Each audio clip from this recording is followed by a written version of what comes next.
Episode 6 में हमने देखा डैनी ने हैंड ऑर्गेनाइजेशन के फाइटर से फाइट किया, पर जब डैनी जीतने वाला था तभी मैडम गांव ने रूल्स ब्रेक किए और डैनी को हारने पे मजबूर कर दिया। डैनी ने हैंड ऑर्गेनाइजेशन को हराने के बजाय रेंडोवन की बेटी को बचाया, जिससे डैनी के ट्रेनर डैनी से नाराज हो गए। दूसरी तरफ रेंडोवन की हालत खराब होने की वजह से क्लेयर और कोलन उसे हॉस्पिटल लेके जाते हैं। तो अभी यहाँ से हम एपिसोड 7 की कहानी को देखेंगे, जिसका नाम है felling tree with roots. Episode की शुरुआत में हमें हार्लॉट दिखता है, जिसके घर पे हैंड ऑर्गेनाइजेशन के लोग आए हुए थे। वो लोग हार्लॉट पे गुस्सा करते हैं क्योंकि उसे पता था कि डैनी आयरन फिस्ट है, पर फिर भी हार्लॉट ने उसे कंपनी में जगह दी, इसलिए वो अभी हार्लॉट को पनिश करने वाले थे। हार्लॉट उन्हें समझाता है कि उसे सही में नहीं पता था कि डैनी ही आयरन फिस्ट है, वरना वो पहले ही उसे मार देता। हमें पता है कि हार्लॉट झूठ बोल रहा है और उसका झूठ पकड़ा जाता है जब डैनी उसके रूम में आता है। हार्लॉट को पता था कि हैंड ऑर्गेनाइजेशन के लोग अभी उसे पनिश करेंगे, इसलिए वो उन पे पहले ही अटैक कर देता है। डैनी और हार्लॉट दोनों मिलके हैंड ऑर्गेनाइजेशन के लोगों को हरा देते हैं और हार्लॉट यहाँ दोनों की जान ले लेता है। डैनी पूछता है कि मैडम गांव को उसके पिता के बारे में कैसे पता है, पर हार्लॉट को इसके बारे में कुछ नहीं पता था। इसके बाद हार्लॉट खुद की एक फिंगर को काट देता है, जिससे मैडम गांव को लगे कि उन गार्ड्स ने हार्लॉट को पनिश किया, वरना मैडम गांव और गार्ड्स को हार्लॉट के पास भेजती। डैनी फिर इसके बाद कोलन के पास जाता है, जहाँ वो डैनी के जख्म पर टाके लगा रही थी। यहाँ डैनी अपने चेस्ट के टैटू के बारे में बोलता है और कहता है कि ये एक मार्क है और ये मार्क उसी को मिलता है जो कुनलुंग शहर को प्रोटेक्ट कर सकता है। दोनों में फिर एक मूवमेंट क्रिएट होता है, जिससे उसी वक्त दोनों फिजिकल भी होते हैं। सुबह उठ के डैनी ऑफिस में जाता है और अपनी मेगन, जो उसकी सेक्रेटरी है, उससे अपने पिता के सारे फाइल्स मांगता है। डैनी को यहाँ सारे रिकॉर्ड्स चाहिए थे, जिसमें उसके पिता ने मैडम गांव के साथ कोई भी डील की होगी। डैनी को अपने पिता और मैडम गांव के बीच में क्या था ये पता लगाना था।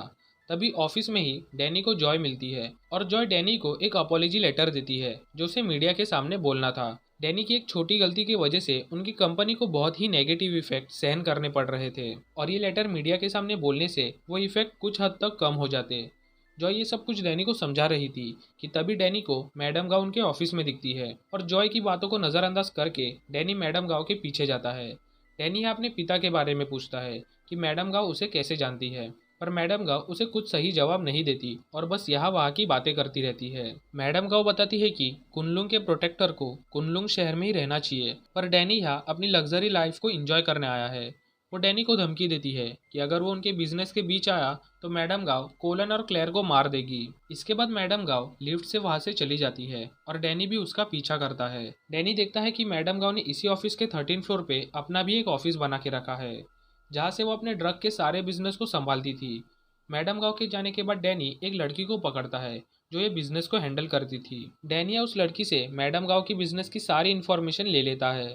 इसके बाद डैनी अपने ऑफिस की एक मीटिंग में जाता है, जहाँ उसके कंपनी के शेयर होल्डर्स थे। डैनी को यहाँ वही अपॉलॉजी लेटर पढ़ना था जो जॉय ने उसे लिख के दिया था, पर डैनी यहाँ अनाउंस करता है कि वो स्टेटन आइलैंड प्रोजेक्ट को बंद करने वाला है।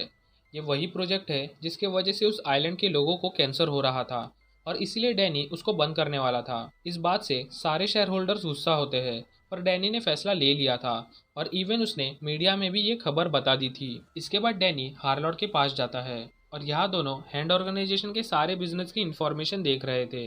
ये इन्फॉर्मेशन वही है जो डैनी ने उस हैंड ऑर्गेनाइजेशन के सीक्रेट मीटिंग से चुराई थी। दोनों को यहाँ हैंड ऑर्गेनाइजेशन के मैन्युफैक्चरिंग सेंटर के बारे में पता चलता है, जहाँ से हैंड अपने सारे ड्रग्स को बनाता है। डैनी उस सेंटर में अटैक करने का प्लान बनाता है ताकि वो ड्रग्स की मैन्युफैक्चरिंग रोक सके। इसके बाद हमें कोलन दिखती है जो अपने डोजो में ट्रेनिंग कर रही थी, और तभी उससे मिलने उसके ट्रेनर आते हैं जिनका नाम बकूटो था।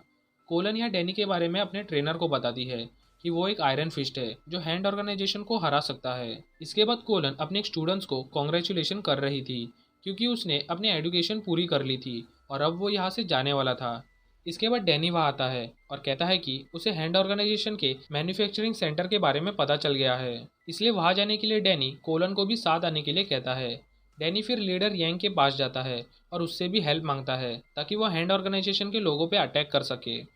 दूसरे सीन में डैनी और लीडर यांग के लोग हैंड ऑर्गेनाइजेशन के मैन्युफैक्चरिंग सेंटर पे अटैक करते हैं। डैनी को यहाँ इंजर्ड हालात में रैंडोवन भी मिलता है और डैनी उससे कहता है कि उसकी बेटी सबीना सेफ है। रैंडोवन की हालत बहुत खराब थी, इसलिए वो कुछ ही देर में मरने वाला था, पर मरने से पहले रैंडोवन डैनी को मैडम गांव की लोकेशन बता देता है, जो कि एनजो नाम के शहर में थी।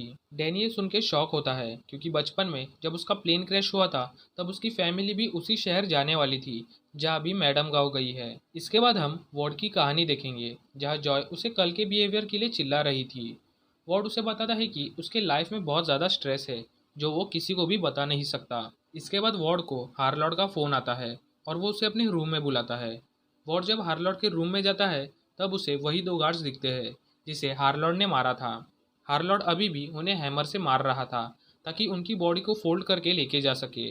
वार्ड पहले ही कटे हुए सिर को देख के पागल हो गया था और अभी उसके सामने दो लाश पड़ी थी जिसे हार्लॉर्ड अभी भी बुरी तरह से काट रहा था। हार्लॉर्ड वार्ड से इन बॉडीज को फेंकने के लिए कहता है जहाँ हैंड ऑर्गेनाइजेशन इन्हें ढूंढ ना सके। वार्ड बहुत मुश्किल से उन दोनों बॉडीज को अपनी कार में डाल के एक नदी में फेंक देता है। वार्ड अब पूरी तरह से डिस्टर्ब हो गया था जिसके वजह से वो उन दोनों गार्ड्स की डेड बॉडी से बातें कर रहा था। वार्ड फिर अपने कार से कहीं जा रहा होता है तभी उसे मैसेज आता है कि उसके अकाउंट से सारे पैसे हार्लॉर्ड ने निकाल लिए हैं। वहीं दूसरी तरफ जॉय अपने कैबिन में थी और उसे भी कंपनी से निकाल दिया जाता है। कंपनी के शेयर होल्डर्स ने मिलकर ये डिसाइड किया था ताकि वार्ड, जॉय और डैनी कंपनी का और नुकसान ना कर सके।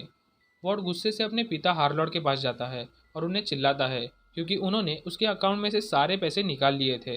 हार्लॉर्ड को पता था कि वार्ड कंपनी के पैसे थोड़े थोड़े चोरी करता है जिसके वजह से हार्लॉर्ड ने वार्ड के सारे पैसे ही निकाल लिए। वार्ड यह बहुत ही ज़्यादा गुस्सा हो गया था जिसके वजह से वो अपने ही पिता को मार देता है। वार्ड अपने पिता हार्लॉर्ड को उसी नदी में फेंक देता है जहाँ उसने उन दो गार्ड्स को फेंक दिया था और ये एपिसोड यही ख़त्म हो जाता है। अगर आपको ये वीडियो अच्छी लगी हो तो वीडियो को लाइक और चैनल को सब्सक्राइब कर देना। मिलते हैं अगले वीडियो में, तब तक के लिए this is movies mind signing off.